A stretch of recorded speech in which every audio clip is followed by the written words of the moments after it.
ಒಬ್ಬೊಬ್ಬರು ಒಂದೊಂದು ಹೇಳ್ತಾರ್ರಿ, ಯಾವ್ದು ಮಾಡ್ತೀರಾ ನೀವು? ಈ ದೇವ್ರು ಮಾಡಿ ಒಬ್ಬ ಹೇಳ್ತಾರೆ, ಇನ್ನೊಂದು ದೇವ್ರು ಮಾಡಿ ಅಂತ ಇನ್ನೊಬ್ಬ ಜೊತೆ ನಮ್ಮ ದೇಶದಲ್ಲಿ ಆಗ್ತಾ ಇರೋದು. ಹೌದು ಅಲ್ವಾ?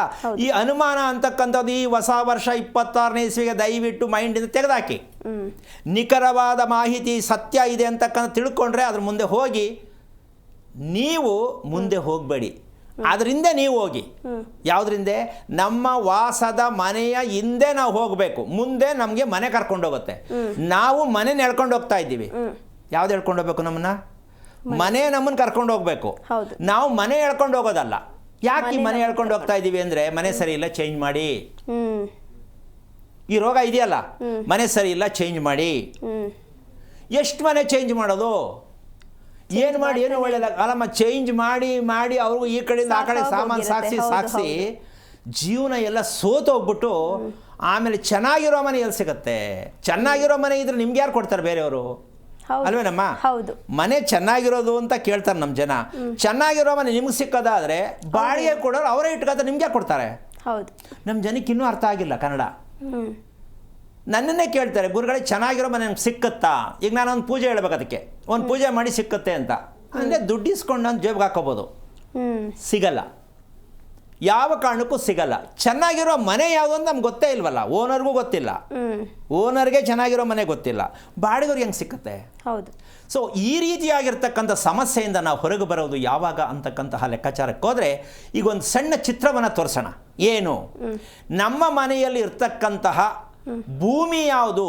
ನಾವು ಭೂಮಿ ಮೇಲೆ ಇದ್ದೀವಿ, ಆದರೆ ಭೂಮಿ ನಮಗೆ ಎಂಥ ಅದೃಷ್ಟವನ್ನು ಕೊಡಬೇಕಾಗಲಿ ದುರಾದೃಷ್ಟ ಕೊಡಬೇಕಾಗಲಿ ಭೂಮಿಯಿಂದನೇ ಇಸ್ಕೋಬೇಕು ನಾವು. ಇದು ಬಿಟ್ಟು ಬೇರೆ ಇಲ್ಲ. ಈಗ ನೋಡಮ್ಮ, ಇಲ್ಲಿ ಒಂದು ಕಾಣಿಸ್ತಾ ಇದೆ, ಒಬ್ಬ ಸೂರ್ಯ ಆಕಾಶದಲ್ಲಿ ಕಾಣುತ್ತ ಸೂರ್ಯ. ಈಗ ಕೆಳಗಡೆ ಸೂರ್ಯನ ಕಿರಣ ಭೂಮಿ ಮೇಲೆ ಬಿಡ್ತಾ ಇದೆ.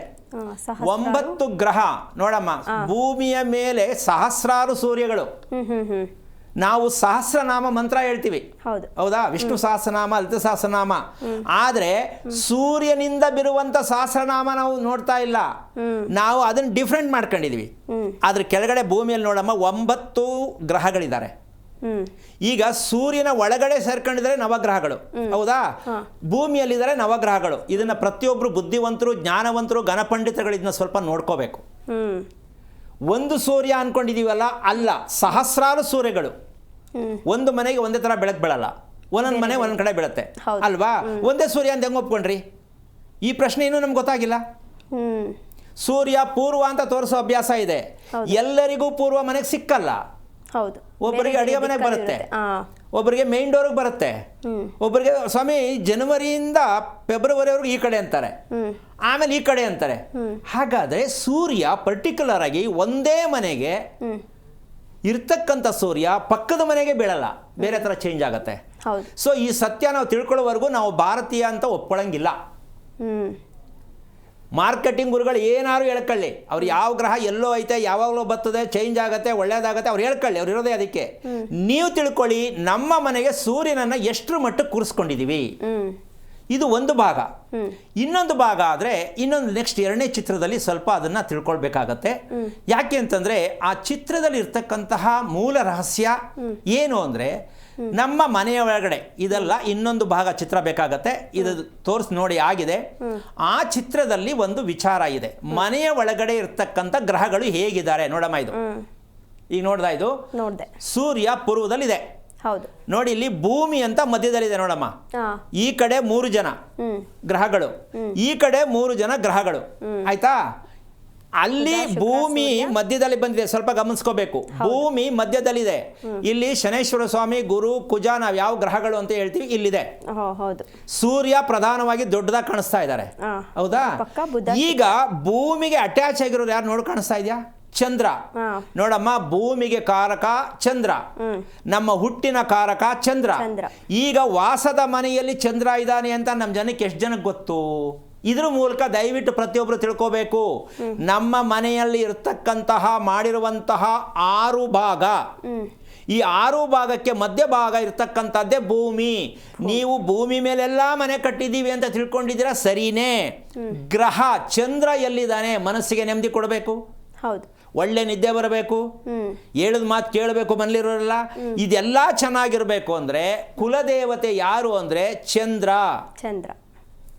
ನಮ್ಮ ವಾಸದ ಮನೆಯಲ್ಲಿ ಮಧ್ಯಭೂಮಿಯನ್ನು ನಾವು ಗುರುತಿಸೋದಕ್ಕೆ ಇಲ್ಲಿವರೆಗೂ ಎಷ್ಟು ಲಕ್ಷ ವರ್ಷಗಳಿಂದ ಮನೆಯ ಮಧ್ಯದಲ್ಲಿ ಇರ್ತಕ್ಕಂಥದ್ದು ಭೂಮಿ ಅಂತಕ್ಕಂಥ ವಿಚಾರಕ್ಕೆ ಒಂದು ಸಣ್ಣ ಉದಾಹರಣೆ ಹೇಳ್ತೀನಿ. ವಿಶ್ವದಲ್ಲಿ ನಮ್ಮ ಭಾರತ ದೇಶ ಭೂಮಧ್ಯದಲ್ಲಿದೆ. ಇದು ಅತಿ ಮುಖ್ಯವಾದ ವಿಷಯ. ಭಾರತ ದೇಶ ಭೂಮಂಡಲದ ಮಧ್ಯದಲ್ಲಿದೆ. ಹಾಗಿರಬೇಕಾದ್ರೆ ನಾವು ವಾಸ ಮಾಡುವ ಮನೆಯನ್ನ ಭೂಮಧ್ಯ ಯಾವುದು ಅಂತ ಗುರುತಿಸ್ತೇ ಇರತಕ್ಕಂಥ ಬ್ರಹ್ಮಸ್ಥಾನವನ್ನು ಬಿಟ್ಟು, ಅಂದರೆ ಸೃಷ್ಟಿಯ ರಹಸ್ಯ, ಒಂದು ಮಗು ಹುಟ್ಟತ್ತೆ, ಒಂದು ಹೆಣ್ಣು ಒಂದು ಗಂಡು ಹುಟ್ಟಿದೆ, ಅದಕ್ಕೊಂದು ಮಗು ಹುಟ್ಟಿದೆ. ಇದರ ಸೃಷ್ಟಿಯ ರಹಸ್ಯ ಯಾರು? ಚಂದ್ರ. ಈ ಚಂದ್ರ ನಮ್ಮ ಮನೇಲಿ ಇರ್ತಾನ, ಪಂಚಾಂಗದಲ್ಲಿದ್ದಾನ ಅಂತ ಸ್ವಲ್ಪ ದಯವಿಟ್ಟು ತಿಳ್ಕೋಬೇಕು. ಇದು ವಿಚಿತ್ರವಾದ ಪ್ರಶ್ನೆ ಅಂತ ಆಗ್ಬೋದು ನಿಮಗೆ. ಪಂಚಾಂಗದಲ್ಲಿರುವ ಚಂದ್ರ ಸರಿನಾ? ಅಲ್ಲ, ಅದು ಪ್ರಕೃತಿಗನುಸಾರವಾಗಿ ಭೂಮಿ ಕೂಡ ಒಂದು ಪ್ರಕೃತಿನೇ. ಆದರೆ ನಿಮ್ಮ ಮನೆಯ ಅಳತೆ ಹೇಗಿದೆ, ಆ ಪ್ರಕೃತಿಯನ್ನು ನೀವು ಗುರುತಿಸಬೇಕು.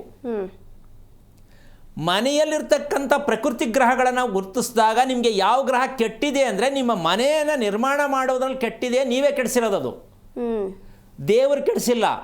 ಇಲ್ಲಿ ನಾವೇನು ಮಾಡ್ತಾ ಇದ್ವಿ, ಶಾಸ್ತ್ರ ಕೇಳಕ್ಕೆ ಹೋಗ್ತೀವಿ, ನನಗೆ ಯಾವ ಗ್ರಹ ಚೆನ್ನಾಗಿಲ್ಲ ಅಂತ. ಅಮ್ಮ, ಎಷ್ಟು ಅನ್ಯಾಯವಾಗಿ ಬದುಕ್ತಾ ಇದ್ದೀವಿ ನಾವು ಅಂದರೆ, ನಿಜಕ್ಕೂ ಹೇಳ್ತೀನಲ್ಲ, ತುಂಬ ಅನ್ಯಾಯವಾಗಿ ಬದುಕ್ತಾ ಇದ್ದೀವಿ. ಈಗ ನಮ್ಮ ಮನೆಯಲ್ಲಿರ್ತಕ್ಕಂಥ ಗ್ರಹಗಳು ಮನೆಯ ಒಳಗಡೆ ಇದ್ದಾರೆ ಅಂತ ಇತಿಹಾಸದಲ್ಲಿ ಹೇಳುತ್ತಿರುವ ಏಕೈಕ ವ್ಯಕ್ತಿ ನಾನೊಬ್ಬನೇ.